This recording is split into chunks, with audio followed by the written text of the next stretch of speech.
बहुत समय पहले की बात है। एक छोटे से गांव रामपुर में राधा नाम की एक अनाथ लड़की रहती थी। वह अकेली ही अपनी झोपड़ी में रहती थी।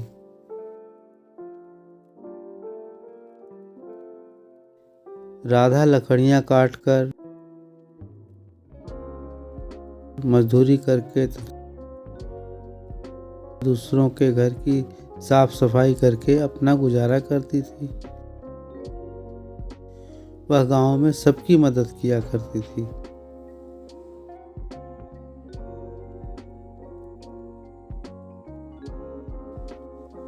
एक दिन राधा और उसकी सहेली मीरा जंगल में लकड़ियां काटने गईं।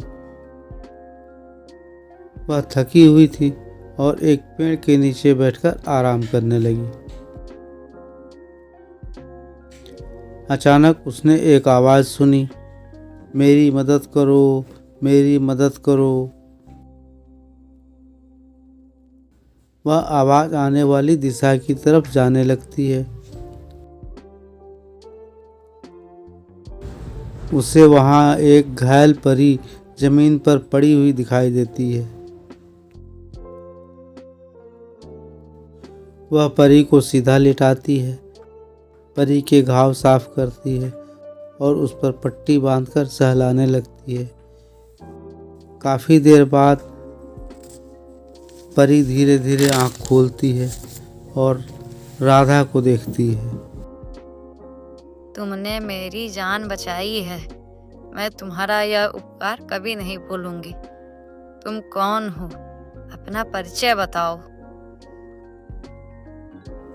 मेरा नाम राधा है। मैं पास के गांव रामपुर की रहने वाली हूँ। मेरे माता पिता नहीं हैं। मैं अकेली ही रहती हूँ। लकड़ियाँ काटने यहाँ आई थी। मेरी मदद करो की आवाज़ सुनकर मैं यहाँ आ गई। राधा, तुम्हारा दिल बहुत बड़ा है। तुमने मेरी बहुत सेवा की है। तुम्हारा बहुत बहुत धन्यवाद। राधा, मैं एक जादुई परी हूँ। मैं तुम्हारी कर्जदार हूँ, इसलिए मैं भी तुम्हारी कोई एक इच्छा अवश्य पूरी करूँगी। राधा, बोलो तुम्हें क्या चाहिए? परी जी, मुझे अपनी ज़िंदगी से कोई शिकायत नहीं है। अगर आप मुझे कुछ देना ही चाहती हैं तो मैं चाहती हूँ कि मेरे गांव के लोग खुशहाल रहें, कभी किसी को भी भूखा ना सोना पड़े। राधा, मैं समझ गई। तुम्हारे अंदर केवल परोपकार की भावना भरी हुई है। मैं तुम्हारी यह इच्छा अवश्य पूरी करूँगी। पर तुमने अपने लिए तो कुछ भी नहीं मांगा, इसलिए मैं तुम्हें पंख दे रही हूँ। तुम जब भी इसे रगड़ोगी तो मैं तुम्हारी मदद के लिए आ जाऊंगी। राधा को पंख देकर परी वहां से गायब हो जाती है।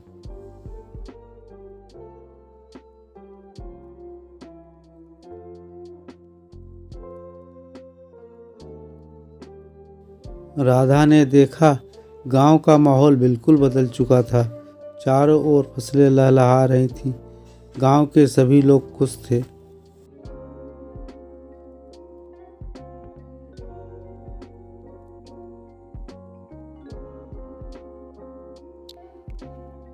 भाई, मैं कुछ दिन से देख रहा हूँ कि पूरे गांव की फसलें एकदम हरी भरी हो गई हैं। गांव के सभी लोग जो दुखी थे वे भी खुशहाल हो गए हैं। आखिर इस बदलाव का क्या कारण हो सकता है?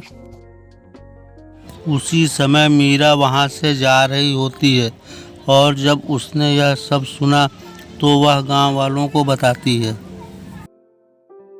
यह सब बदलाव राधा की वजह से है। राधा को जंगल में एक परी मिली थी। परी घायल थी। राधा ने परी की बहुत सेवा की। परी ने खुश होकर राधा को एक वरदान मांगने को कहा, तो राधा ने वरदान में अपने सभी गांव वालों की खुशहाली मांग ली थी। राधा ने गांव की खुशहाली के लिए बहुत ही सराहनीय और नेक काम किया है। हम सभी गांव वालों को राधा को धन्यवाद देना चाहिए। सभी गांव वाले राधा को धन्यवाद देने आते हैं। तो राधा कहती है, यह सब बस ईश्वर की कृपा है।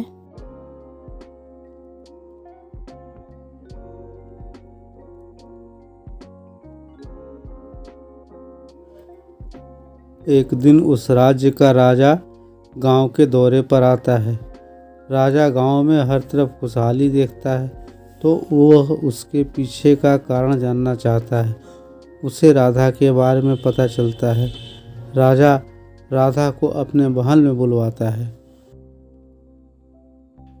गांव वालों के लिए तुमने बहुत ही सराहनीय काम किया है। गांव वाले तुम्हारी बहुत प्रशंसा कर रहे हैं। राधा, तुमने यह सब कैसे किया? राधा सारी कहानी राजा को बताती है। राजा राधा की ईमानदारी और दयालुता से बहुत प्रभावित होता है। मैं चाहता हूं कि तुम मेरे यहाँ महल में रहो। यहाँ तुम्हें कभी भी किसी चीज की कमी नहीं होगी। महाराज, आपने मुझे इतना सम्मान दिया, आपका बहुत बहुत धन्यवाद। महाराज, मुझे तो अपने गांव वालों के साथ ही अपनी झोपड़ी में खुशी मिलती है। कुछ महीने बाद गांव पर एक बड़ा संकट आता है। वहां एक खतरनाक बीमारी फैलने लगती है जिससे गांव के लोग बीमार होने लगते हैं। राधा को बहुत चिंता होने लगती है। राधा जादुई पंख को रगड़ती है और परी को याद करती है। कहो राधा, क्या बात है? तुमने मुझे क्यों याद किया है? मैं तुम्हारी क्या मदद कर सकती हूँ? परी जी, देखिए, हमारे गांव में विचित्र सी बीमारी आ गई है जिससे सभी गांव वाले बीमार होते जा रहे हैं। क्या आप गांव वालों की कुछ मदद कर सकती हैं जिससे वे स्वस्थ हो सके? परी जादुई छड़ी गांव की तरफ घुमा देती है। राधा, तुम्हारी नेक दिली मुझे यहाँ खींच लाती है, लेकिन तुम जब भी कुछ मांगती हो तो दूसरों की भलाई के लिए ही। अपने लिए तुमने कभी कुछ भी नहीं मांगा। राधा, तुम्हारी जिंदगी में भी खुशहाली होनी चाहिए। अब तुम्हारे पास भी अन्न, धन, घर और सारी सुख सुविधाएं होंगी। यह मेरा आशीर्वाद है। परी के आशीर्वाद से राधा की जिंदगी बदल जाती है। अब उसके पास भी सुंदर घर और सारी सुख सुविधाएं हो जाती हैं। राधा अपनी संपत्ति का उपयोग गांव की भलाई के लिए करती है। राधा गांव में सुंदर स्कूल बनवाती है जहां बच्चों को शिक्षा दी जाती है।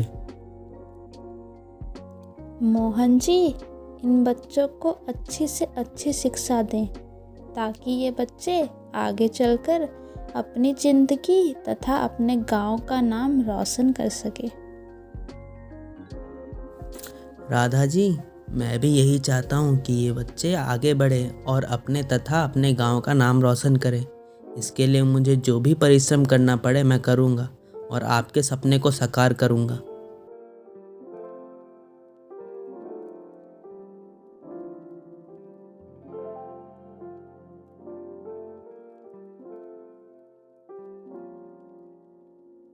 मोहन जी, आपके अथक प्रयास और कड़ी मेहनत से हमारे गांव और स्कूल का नाम दूर दूर तक फैल गया है। हमारे प्रयासों की चारों तरफ सराहना की जा रही है। असल में इस सराहना की असली हकदार तो हमारी परी जी हैं, जिनके आशीर्वाद से ही यह सब संभव हो पाया है। हम उनके बहुत शुक्रगुजार हैं। ये परी जी कौन है? जरा इनके बारे में मुझे भी बताइए। क्या हम इनसे कभी मिल सकते हैं? परी जी किसी अज्ञात लोक से आती हैं। वे हमारी बहुत बड़ी मददगार हैं। आप उनसे अवश्य मिल सकते हैं। राधा, अब तो तुम खुश हो। तुम्हारे पास हर तरह की सुख सुविधाएं हैं। फिर तुमने मुझे क्यों याद किया? परी जी, आपकी असीम कृपा से मेरे पास अब सब कुछ है।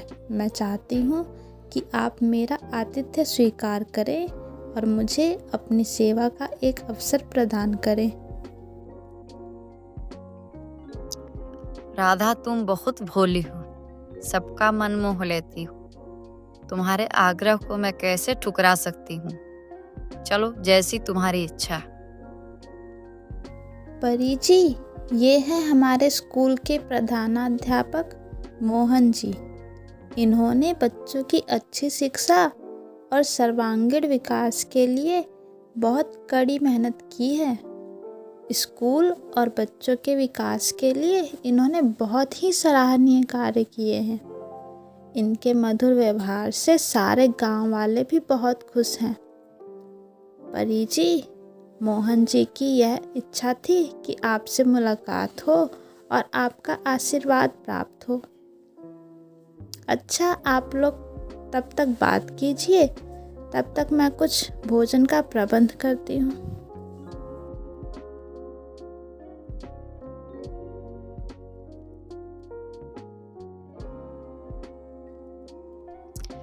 राधा, भोजन तो बहुत ही स्वादिष्ट था। बहुत आनंद आया। राधा, मैं तुम्हारे आतिथ्य से बहुत प्रसन्न हूँ। राधा, तुमने जीवन में बहुत संघर्ष किया है। तुम्हारा जीवन परमार्थ में ही ज़्यादा व्यतीत हुआ है। मेरी यह इच्छा है कि अब अपना गृहस्थ जीवन आरंभ कर लो। मुझे भी बहुत खुशी होगी। परी जी, यह मेरा सौभाग्य है जो आपने मेरे बारे में ऐसा सोचा। इस संबंध में मैं अवश्य विचार करूंगी। परी जी, यह मेरा परम सौभाग्य ही है जो आपके दर्शन हुए और आपसे बातचीत का अवसर मिला। आपसे बातचीत करके मुझे बहुत अच्छा लगा। फिर पता नहीं कभी ऐसा अवसर मिले या नहीं। परी जी, आपका बहुत बहुत धन्यवाद। परी राधा को उपहार में ढेर सारी स्वर्ण मुद्राएं देकर वहां से गायब हो जाती है।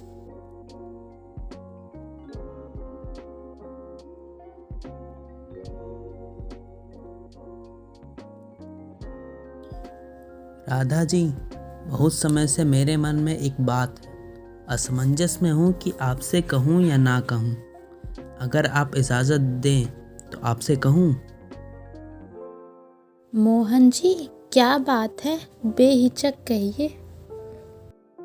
राधा जी, मैं आपसे विवाह करना चाहता हूँ। क्या आप मेरा प्रस्ताव स्वीकार करेंगी? राधा हाँ कहते हुए अपनी सहमति प्रदान कर देती है। फिर राधा और मोहन की शादी हो जाती है और वे खुशी खुशी रहने लग जाते हैं।